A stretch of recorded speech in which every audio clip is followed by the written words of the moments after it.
Hello guys! Welcome to my channel.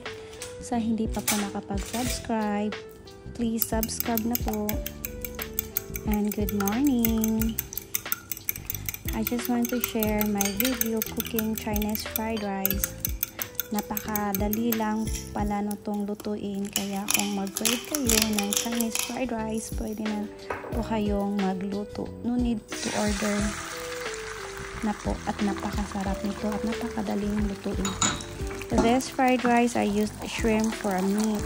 Pwede naman po kayong gumamit kahit anong gusto nyo, kung ano lang yung meron sa kusina nyo po. Madali lang po itong gawin at masarap po. At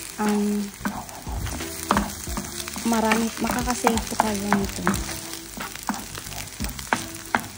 Sana po nag-enjoy kayo sa video na to, kahit short lang na video na to.